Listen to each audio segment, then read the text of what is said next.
सुरेख मैसेज दिलाय, हारने के बाद कहानी खत्म नहीं होती, फिर एक नया अध्याय शुरू होता है. हे सांगावं लागेल खेळाडूंना. इथे मात्र साटलेवाडी संघाला स्वतःला सांगावं लागेल, स्वतःच्या मनाकडे गाठ बांधावी लागेल. एक प्रश्न त्यांना स्वतःच्या मनाकडे स्वतःलाच विचारावा लागेल. जर का त्यांनी केलं तर मी का नाही, मी इथे खेळायला आलोय, मी सेमीफायनलचा सामना खेळतोय, माझ्या मनगटामध्ये सुद्धा ती ताकद आहे. आणि निलेश बामणे यांच्या खेळीसाठी अल्पेशजी गोरिवले यांच्याकडून 100 रुपयाचं कॅश प्राइज आलेलं आहे. आता इथे दिलेली अमाऊंट आहे किंवा दिलेली जी रक्कम आहे ती फार मॅटर करत नाही. तुम्ही खेळाडूला दिलेलं प्रोत्साहन, तुम्ही दाखवलेलं प्रेम, तुमचा असलेला पाठिंबा, या गोष्टी फार महत्त्वाच्या आहेत. कारण दिलेली अमाऊंट तुम्ही किती काय देताय हे महत्त्वाचं नाही, मात्र तुम्ही दाखवलेलं जे प्रेम आहे हे एखाद्या खेळाडूसाठी आणि एखाद्या माणसासाठी तेवढंच महत्त्वाचं आहे. कारण मदत ही तुम्ही काही करा, मदत ही छोटी की मोठी हे नाही मानलं जात, मात्र तुम्ही केलेली मदत ही सर्वश्रेष्ठ आहे असं नेहमी म्हटलं जातं. चला मैदानावरती फील्ड प्लेसमेंट करून घ्या. सलामीची जोडी आहे ती सलामीची जोडी पाठवून द्या. आता 12 चेंडूचा खेळ आहे आणि 12 बॉलमध्ये टार्गेट जर आपण पाहिलं तर तब्बल 49 धावांचं. जर विचार केला टार्गेटचा तर असं वाटतं अशक्यप्राय आहे. मात्र एकच प्रश्न वारंवार मला तर येतो की जर त्यांनी केला तर आम्ही का नाही करू शकत. हा जर प्रश्न मनामध्ये घेऊन साटलेवाडी संघ मैदानामध्ये उतरला ना तर या 12 चेंडू 49 धावांना गवसणी घालू शकतो. आणि मैदानामध्ये बघूया ही जोडी कोण येते मैदानाच्या आतमध्ये. विनायक आणि सचिन या दोन्ही सलामीरांनाही दाखवून द्यावं लागेल. यानंतरचा सर सामना सुद्धा अगदी तुल्यबळ संघांमध्ये होणार आहे. आणि तुल्यबळ संघांमध्ये म्हटलं जातंय कारण का अगदी सेमीफायनल मध्ये येऊन ठेपलेले संघ जे आहे त्या कामगिरीनीच येऊन ठेपले आहेत ना. आणि म्हणूनच हे दोन्ही बलाढ्य संघ आज इथे सेमीफायनल मध्ये दाखल होणार आहेत. एका बाजूला बघितलं तर कामगाव लिजेंड संघ असणार आहे आणि दुसऱ्या बाजूला तेलंगे संघ असणार आहे. तेलंगे संघाच्या त्या स्वप्नीलने तो सलामीचा बॅटर जो एक आहे तेलंगे संघाकडे त्यानेही प्रभावित केले सकाळपासून. म्हणजे जर का फायनल मध्ये हा संघ खेळत असणारा खामगाव संघ जे आपण पाहतोय तो आणि तेलंगे संघ जर आले तर बॅटल खूप मोठं होणार आहे. महामेळा हा महासंग्राम या स्पर्धेचा अगदी थरारक होणार यात काही शंका नाहीये.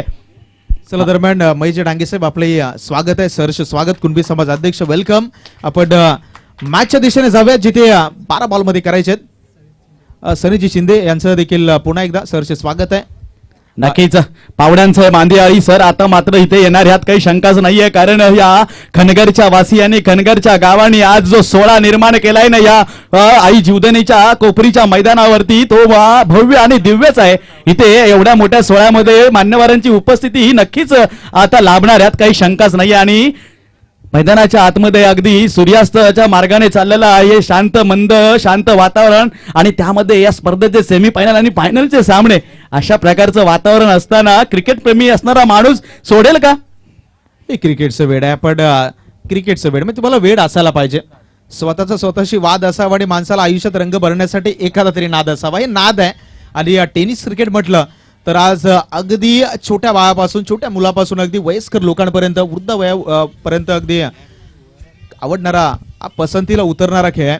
कारण सध्याच्या घडीला चर्चेत असणारा खेळ आणि त्याची चर्चा आपण कॉमेंट्री बॉक्स मधून करत आहोत. पहिल्या चेंडूवरती विकेट, दुसऱ्या बॉलवरती लाफ्टेड फटका खेळण्याचा प्रयत्न, मागे चेंडू फ्लाइंग स्लिप मध्ये निघून गेला. इथे 5 सिंगल आले आणि आता इथे जर पाहिलं तर इक्के दुक्के से दाल नाही गळने वाली. इथे तुम्हाला आता मोठे फटके, कारण फक्त 10 चेंडू शिल्लक राहिले आणि 10 बॉलमध्ये आपण टार्गेटवरती नजर टाकली तर गरज आहे 48 धावांची.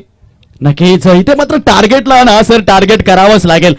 कारण हा ही शेवटची संधी आहे. इथे जर हरला तर तुम्हाला 365 दिवस वाट बघावी लागेल या खनगर चषकाची, या चषकावरती नाव कोरण्यासाठी. आणि म्हणूनच म्हटलं याने अगदी शेवटच्या क्षणी तुम्ही पोहोचलाय. या शेवटच्या क्षणी ही मिळालेली शेवटची संधी आहे. या संधीचा फायदा घ्यावा लागेल. टार्गेट खूप मोठं आहे परंतु मनापाची गाठ बांधणं गरजेचं आहे की त्यांनी केलं तर मी का नाही करणार आणि हे करून दाखवावं लागेल. जर का केलं तर तुम्ही आजच्या या खेळाचेच आणि आजच्या दिवसाचे शहनशाह व्हाल यात शंकाच नाहीये. दरम्यान गोलंदाजी खतरनाक होताना पाहायला मिळते. वारंवार डॉट पे डॉट गेंदे जा रही है, इसका एक ही मतलब है दबाव बढ़ता हुआ. हर एक डॉट गेंद दबाव को बढ़ा रही है. आता येणारे चेंडू जर आपण पाहिलं तर 8 बॉल शिल्लक राहिलेत, म्हणजे 8 मध्ये 8 ठोकायचे आहेत. आता इथे 8 वरती 8 आला, तोडफोड कारभार.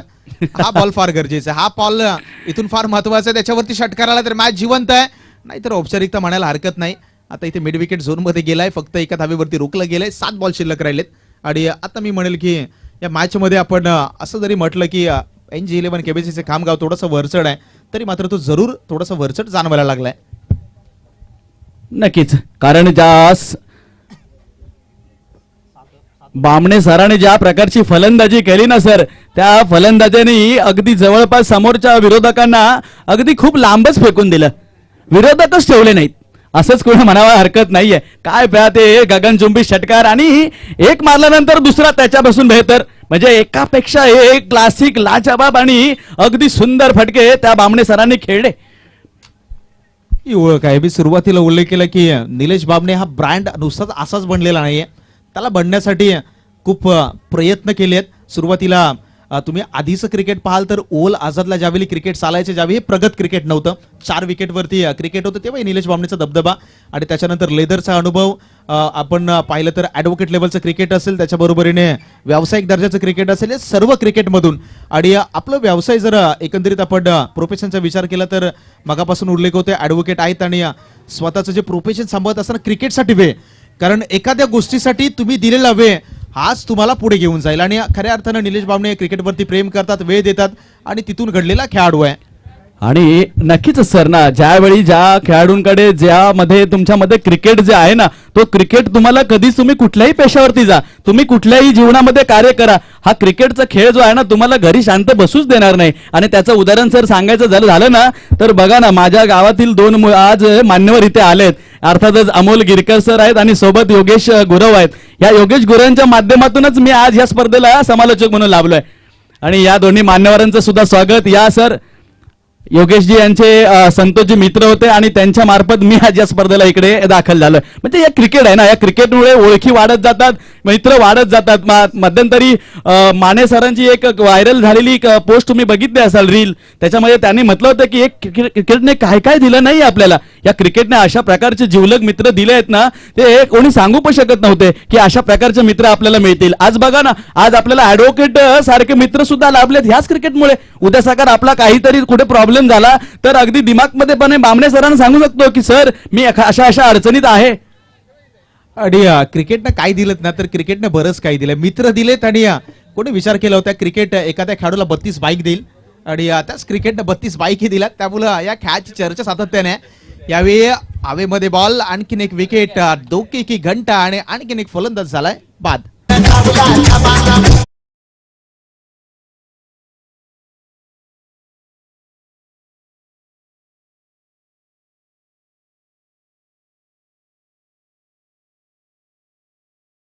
गोष्ट इथे घ्यावीशी लागते. निलेशजी बामणे सरांचे फॅन खूप आहेत, पण निलेशजी बामणे सर सॉरी, पण तुम्ही मात्र एक गोष्ट केलात की प्रेक्षकांना ना खऱ्या अर्थाने ज्या सामन्यांची ही पाहिजे होती मेजवानी, ती तुमच्यामुळे मिळाली नाही. कारण तुम्हीच या सामन्याचे खऱ्या अर्थाने या समोरच्या टीमचे खलनायक झालात ते झालात, परंतु प्रेक्षकांना पण वाटतं ना की सेमीफायनलचा सामना म्हणजे शेवटच्या बॉल परत रंगणारा तो थ्रिलर पाहिजे.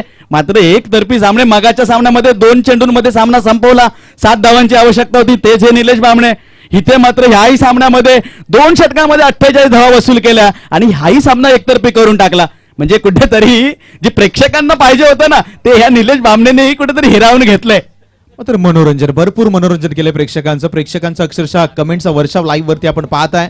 बॉल 4 धावांसाठी मागे निघून गेलाय, 4 धावा जरूर आल्यात. रणसंख्या पुन्हा एकदा आपण स्कोर कार्ड वरती देखील जाऊयात, 12 धावा झाल्यात या षटकातील. आता शेवटचा चेंडू शिल्लक राहिलाय, पल्ला अजून बराच गाठायचा, पल्ला अजूनही मोठा आहे. शेवटचा आणि अंतिम बॉल म्हणजे या मॅच मध्ये आता NG11 केबीसीचे खामगाव जबल फिनालेमध्ये दाखल जाणारा संघ आहे. नक्कीच, आणि त्याचा इथे मोहर होताना दिसतंय, जेल बाद घडी बाद. आणि अशा प्रकारे खामगाव संघ पोहोचला या स्पर्धेच्या अंतिम सोहळ्यामध्ये. अगदी रुबाबात